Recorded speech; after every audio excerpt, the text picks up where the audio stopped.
दोस्तों, ओम नमः शिवाय। आज का जो उपाय है वो बहुत ही अच्छा बताया गया है गुरुजी द्वारा। तो देखते हैं आज का उपाय क्या। जो धतूरा होता है ना, दर्शन करें, धतूरे के कांटे कांटे सा होता है धतूरा, तो वो धतूरे के साथ में बाबा शूल धारण करते हैं, बेलपत्री के शूल को। ये बहुत बहुत आनंदमय कथा है महाराज जी, जिसके जीवन में हमेशा कांटे ही मिले हैं। बेटी बड़ी हुई तो घर में मायके में दुख देखा, और मायके से गई ससुराल में तो ससुराल में दुख देखा। ससुराल में भी दुख देखने के बाद में भी पति को बहुत कुछ काम खुलवाया, बहुत धंधे खुलवाए, नौकरी लगवाई, पर वो पति बार बार छोड़ कर आ गया, बार बार तकलीफ भोग रहा है, बार बार कष्ट भोग रहा है। फिर थोड़े दिन काम करता है, थोड़े दिन छूट जाता है, फिर व्यापार में बढ़ता है, फिर छूट जाता है, फिर कोई दुकान खुलवाई, थोड़े दिन अच्छी चली, फिर वापस वहीं घर पर आकर बैठ गया। अर्थात उसके जीवन में वो शूलता चल रही है। तो बाबा देवाधिदेव महादेव कहते हैं, ये 3 घड़ी 3 पल 3 नक्षत्र 3 समय 3 दिन में जो शूल मुझे समर्पित करता है, उसके जीवन से मैं शूल हटा देता हूं। वो 3 दिन लिखे स्कंद पुराण में।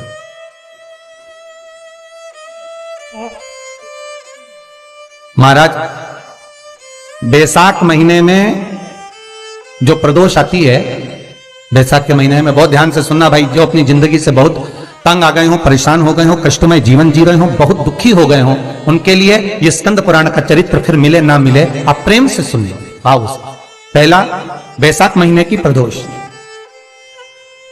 चाहे वो शनिचरी प्रदोष हो, चाहे रविवार की हो, सोमवार की हो, मंगल की हो, बुधवार की हो, गुरुवार की हो, शुक्रवार की हो, शनिवार की हो, कोई भी वार की हो, पर बैसाख महीने की प्रदोष, प्रदोष काल में शाम का समय सूर्य डूब रहा हो, बस डूबा ही हो, और उस समय पर सूर्य के डूबन के तुरंत बाद बाबा को धतूरे के साथ में बेलपत्री ना चढ़ाते हुए बेलपत्री के वृक्ष के 7 कांटे बाबा के शिवलिंग पर समर्पित करे जाते हैं महाराज, अपनी जिंदगी में अड़चनों को हटाने के लिए। फिर आप जिस व्यापार में उतरे, जिस व्यवसाय में उतरे, जिस नौकरी में उतरे, आप दिल से करें, आपको तरक्की मिलेगी। आप हार नहीं सकते, नीचे नहीं आ सकते, उन्नति पर ही चढ़ेंगे। एक वैशाख मास की प्रदोष। दूसरा, शिवरात्रि के दिन मध्याह्न का समय महाराज, जो बड़ी शिवरात्रि होती है माघ की, बड़ी शिवरात्रि के अंतर्गत मध्याह्न का समय, दोपहर के ठीक 12 बजे, चाहे फिर वो कोई भी दिन हो महाराज, शिवरात्रि जिस दिन पड़ रही हो,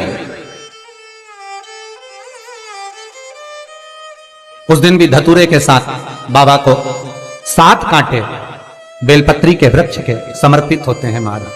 इसमें आप ये वाले जो कांटे हैं, जो शिवरात्रि के दोपहर 12 बजे वाले हैं, अगर कोई मदिरा पीने वाला हो, व्यसन में डूबने वाला हो, कोई जुआ खेलने वाला हो, कोई गलत वैश्यावृत्ति करने वाला, या अपने मार्ग से विचलित कोई व्यक्ति है, उसके लिए भी ये कांटे बहुत काम आते हैं महाराज। दूसरा, पार्वती, तेरे द्वारा तेरे नयन अश्रु से जो प्रगटा हुआ बेल का वृक्ष है, द्वितीय शूल मैं वहां धारण करता हूं। तृतीय शूल, तीसरा शूल जो वर्णन करा गया महाराज, भगवान श्रावण के महीने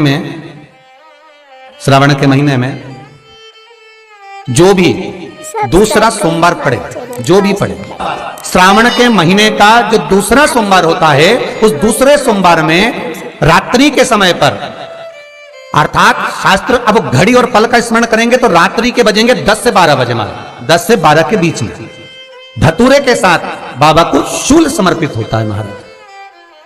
ये भी हमारी बाधाओं को, हमारी तकलीफों को, व्यापार व्यवसाय के लिए, नौकरी सर्विस के लिए, बहुत सारे एग्जाम में आप बैठ लिए, गवर्नमेंट एग्जाम के लिए बैठ लिए, नहीं हो रहा, ये 3 बार मेरे शंकर को बेलपत्री के वृक्ष के शूल समर्पित होते हैं, उसका आनंद पाना और उससे अपने को सुख प्राप्त करना।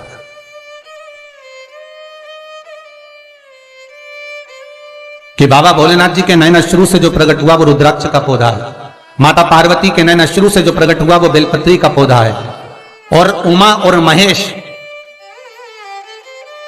जिस महेश के वंशज हैं महेश्वरी, जिनकी 12 खाम प्रगटी है भगवान महेश के द्वारा। सब्सक्राइब करें हमारा channel Vastu Fact, bell icon दबाएं ताकि आप अपडेटेड रहें हमारे हर। वो महेश उमा, उमा और महेश का जो चरित्र है कि उमा और महेश का जब प्रागट्य हुआ, उमा और महेश जब दोनों आनंद में विभोर होकर जब चलते हैं और दोनों के बैठने से तप मुद्रा से जो पौधा उत्पन्न होता है वो शमी का पौधा। Channel Vastu facts bell icon दबाएं ताकि आप अपडेटेड रहें हमारे हर एक वीडियो से। शमी का पौधा। तो एक बात ध्यान रखिए, शिव जी के द्वारा जो निर्मित हुआ उसमें कोई शूल नहीं है, उसमें कोई कांटे नहीं है। पार्वती के द्वारा जो निर्मित हुआ बेलपत्री का पौधा, उसमें कांटे हैं। और पार्वती के मिलन से भी जो उत्पन्न हुआ है शंकर के साथ में, उसमें भी कांटे हैं। शमी के पौधे में भी कांटे, शमी के वृक्ष में भी कांटे। सब्सक्राइब करें हमारा channel Vastu facts, bell icon दबाएं ताकि आप तो पार्वती जी स्कंद पुराण में एक प्रश्न कर रही हैं भोलेनाथ जी से कि प्रभु मुझे ये बताओ कि आपके द्वारा जो निर्मित हुआ उसमें शूलता नहीं है, पर मेरे द्वारा जो निर्मित हुआ उसमें शूल क्यों आया है, उसमें कांटा क्यों आया है? थोड़ा सा माताओं, मेरी जीजी हो, आपको थोड़ा बुरा तो लगेगा इस प्रसंग को सुनकर, पर लग जाए, पर आज कथा निकली है तो सुन लो है? हमारे हर एक वीडियो से कि शिवजी जिस रुद्राक्ष को उत्पन्न कर रहे हैं उसमें शूलता नहीं है,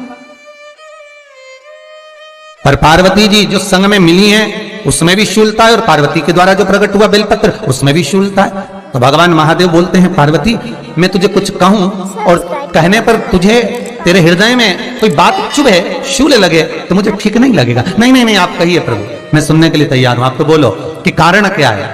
भगवान कहते हैं पार्वती बस अंतर इतना है, नारी का जो स्वभाव होता है, स्त्री का जो स्वभाव होता है, उसके हृदय में छोटी छोटी बात के शूल बहुत होते हैं। जेठानी ने ये कह दिया, देवरानी ने ये कह दिया, तुम्हारी मम्मी ये बोल दी, तुम्हारे पापा ने ये कह दिया, तुम्हारी बहनों ने ये कह दिया, तुम्हारे भाई ने ये कह दिया, तुम्हारे रिश्तेदार ने ये बोल दिया। ये नारी के भीतर ये शूलता रहती है। तो पार्वती जी बोली कि जितना तप आपने करा उतना तप मैंने करा, और जितनी साधना आपने करी उतनी साधना मैंने करी, और जितना आराधना दिल से आपने करी उतनी आराधना दिल से मैंने करी, फिर इसमें शूलता कहां से आ गई? भगवान शिव बोले बस पार्वती बात इतनी सी है कि जब मैं आराधना करने बैठता हूं तो मेरी दृष्टि में सम्मुख में कुछ नहीं होता। जब मैं आराधना करने बैठता हूं तो मेरी दृष्टि में मेरे सम्मुख में कुछ नहीं होता कि कौन ने क्या करा है, कौन ने क्या बोला है, कौन क्या कर रहा है, उससे मुझे मतलब नहीं होता, उससे मुझे कोई मतलब नहीं। पर पार्वती जब तू आराधना करने भी बैठती है ना तो तेरी चित्त वृत्ति में कहीं ना कहीं किसी ना किसी रूप में कोई शूल आ ही जाता है।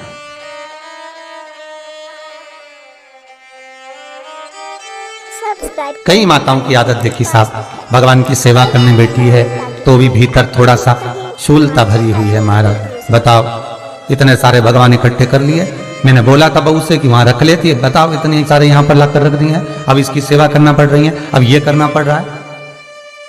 प्रसाद लेने के लिए रसोई घर में गई, भगवान का भोग लगाने के लिए, तो उसमें भी शूलता आ गई। इतने घंटों से मैं सामान ढूंढ रही, फ्रिज में मिल ही नहीं रहा, मैंने रखे गई थी, भगवान जाने कहाँ चले गए।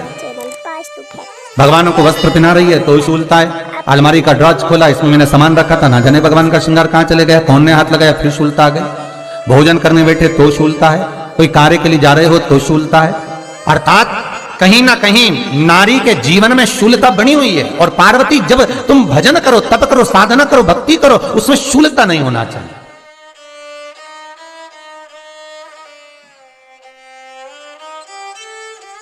पार्वती जी ने कहा भोलेनाथ तो क्या आप मुझे स्वीकार नहीं करेंगे बेलपत्री के रूप में? क्या मुझे स्वीकार नहीं करेंगे शमी पत्र के रूप में? पद्म पुराण, स्कंद पुराण, लिंग पुराण, नर्मदा पुराण और शिव महापुराण, ये सारी पुराणे वर्णन करती है। पार्वती जी का खंड आनंद वर्षित कर रहा है, वर्णन कर रहा है। पार्वती खंड वर्णन कर रहा है, सती खंड वर्णन कर रहा है, उमा संहिता वर्णन कर रही है। क्या आप मेरा ये बेलपत्र का स्वरूप आप धारण नहीं करेंगे? इसमें शूलता है, इसलिए भगवान कहते हैं नहीं नहीं, धारण तो करूंगा पर शूल धारण नहीं करूंगा, मैं शूल धारण नहीं करूंगा। मतलब बेलपत्री में जो कांटे लगे रहते हैं बेलपत्री की, उस डाली के अंदर जो कांटे शूल रहते हैं, भगवान शिव वो धारण नहीं करते। आप उस बेलपत्री को आप बड़े प्रेम से, आनंद से पत्ते को निकाल लीजिए, तोड़ लीजिए, उतार लीजिए, और फिर भगवान को वो प्रेम से समर्पित करो तो भगवान स्वीकार करना। पर भोलेनाथ ये बेलपत्री का जो वृक्ष है मेरे नयन अश्रु से उत्पन्न हुआ है, मेरे द्वारा उत्पन्न हुआ है, फिर तो इन कांटों की कोई महत्वता ही नहीं है, इन शूल की कोई महत्वता नहीं है। पार्वती केवल 3 दिन ऐसे रहेंगे, 3 बार ऐसे रहेंगे, 3 तिथियां ऐसी रहेंगी, 3 समय ऐसा रहेगा जिस समय पर तेरे द्वारा निर्मित शूल को भी शिव धारण करेगा और जगत का कल्याण करेगा। सब्सक्राइब करें हमारे श्री चैनल वास्तु फैक्ट्स, शिवाय बेल आइकन दबाएं ताकि आप नमस्तुभ्यं। अपडेट रहें हमारे हर श्री एक वीडियो से। शिवाय नमस्तुभ्यं। श्री शिवाय नमस्तुभ्यं।